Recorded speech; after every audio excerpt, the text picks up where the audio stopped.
The word fear is a word that is translated from, in this case, Tibetan, but in Tibetan it has a double meaning, what we mean by fear. There is a good and a bad fear, let's put it this way. From one side, fear means this feeling of some sort of anxiety and I cannot stay here, I need to avoid this very strongly, and we become like with this very unstable, suffering state of mind. Okay, this is something that is not good.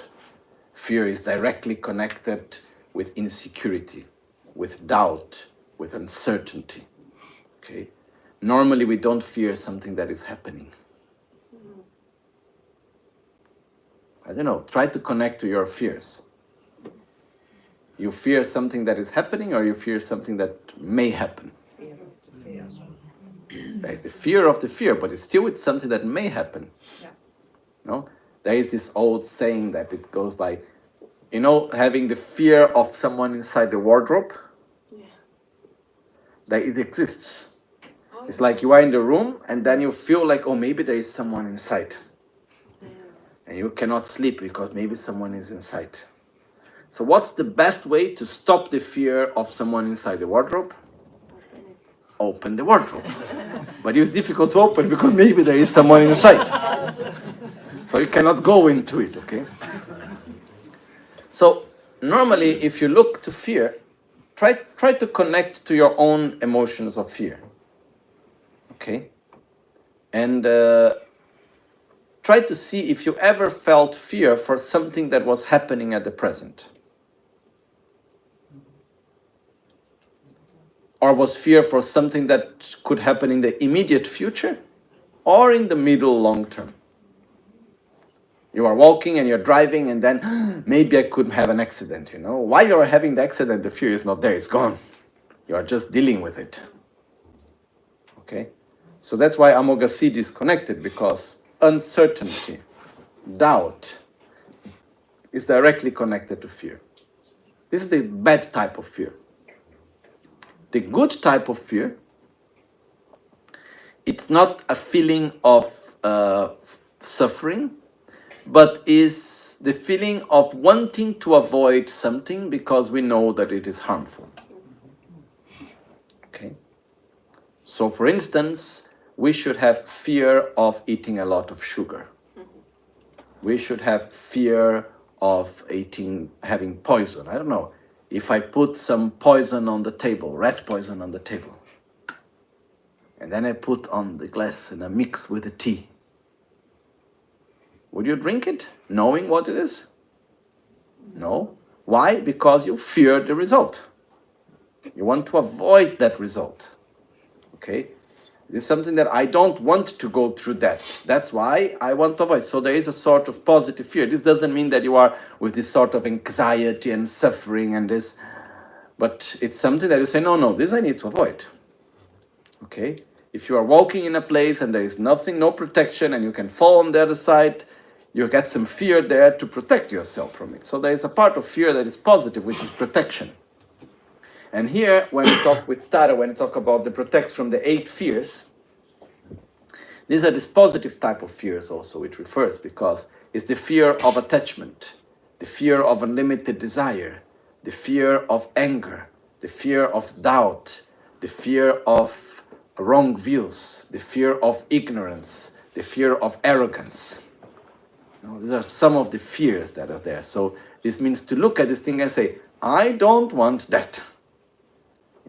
You look at yourself and say, I don't want to allow myself to get so angry. So there is a sort of avoidance, which is called also fear. The other thing is that, which is not good, is that strong feeling that generates anxiety. That sometimes fear, we even don't know exactly what it is about, but we generate this very strong feeling of being insecure and so on. Okay?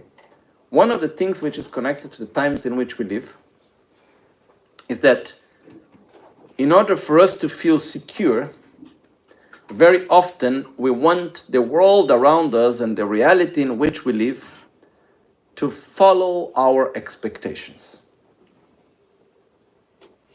So I have my own idealized image of how things should go.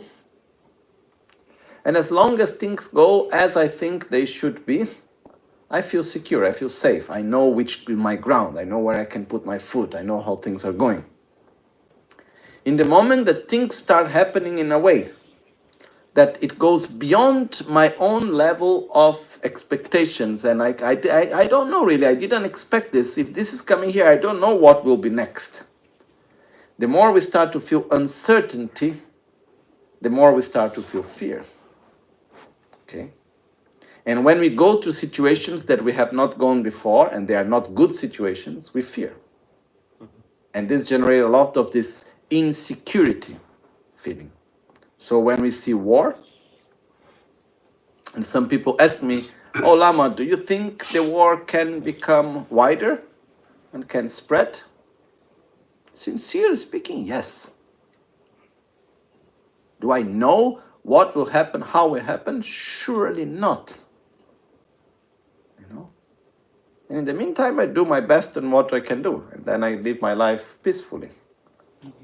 But the truth is that when we start to see the uncertainties that we have from a geopolitical perspective, the uncertainties that we have from a economical perspective, the uncertainties that we have from an environmental perspective, social perspective, job stability.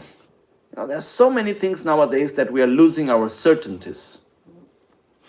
And this loss of certainty generates this type of fear.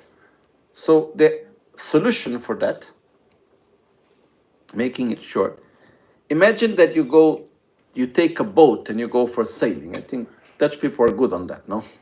Generally speaking. I don't know how many of you have ever gone for sailing. Okay, man. Okay. So, I don't know, have you seen this documentary about one Australian girl that she went around the whole world sailing by herself? Okay. But for me, it touched me in a particular way, this documentary. And it's a perfect metaphor for what I want to say. If you go off for sailing and you want to go on a long trip like this girl did, no? She went around the whole world by herself without ever stopping in any harbor, anywhere. 210 days. So, you live to go to this long trip by boat. Can you assure yourself that the winds will be as you expect? Can you assure yourself that the currents will be the right ones and the weather will be good and the wind will always blow in the right way? You cannot.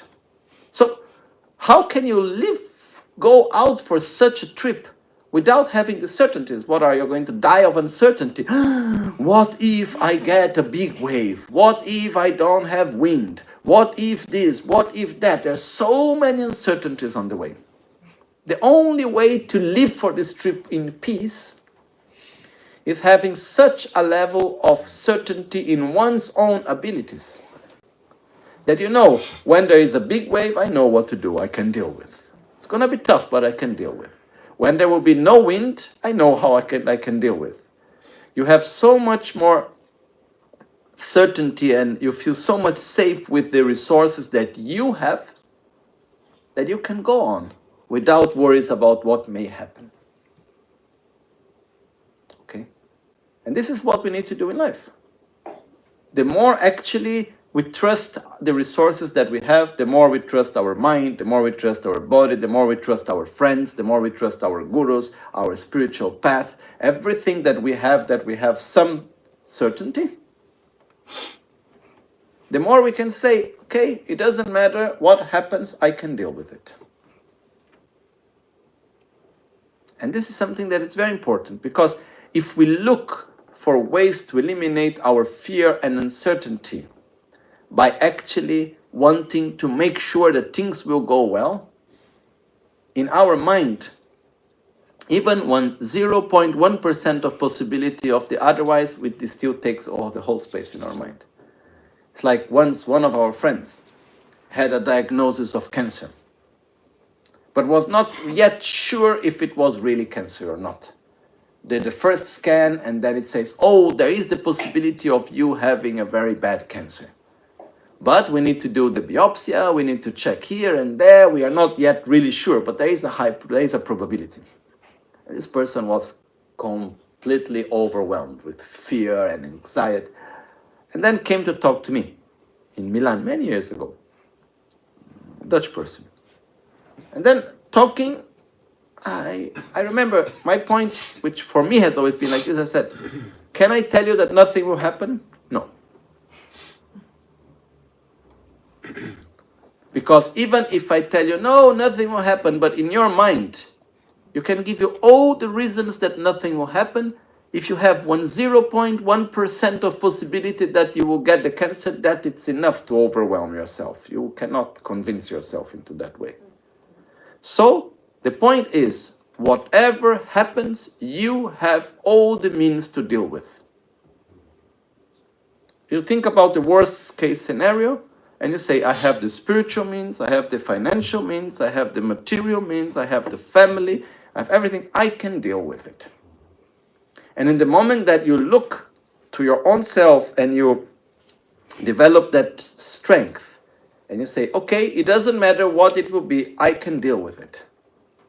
Then that whole monster, this big ghost, it fades away. This is one of the main keys.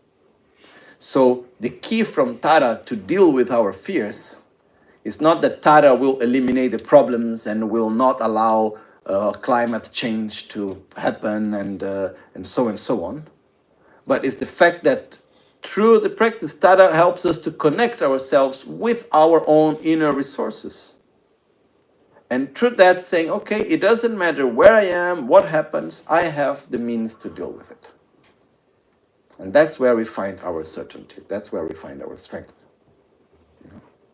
And that's why, in other words, it's like if we are in the middle of a hurricane or a very bad weather, what we need is we need to look where is a safe place, where there is a big tree that I can hold to, where there is something, and when we find something stable, we need to hold strong into it. In the moments of uncertainties, we need to hold stronger to the certainties that we have. And the certainties that we have are inner, more than outer.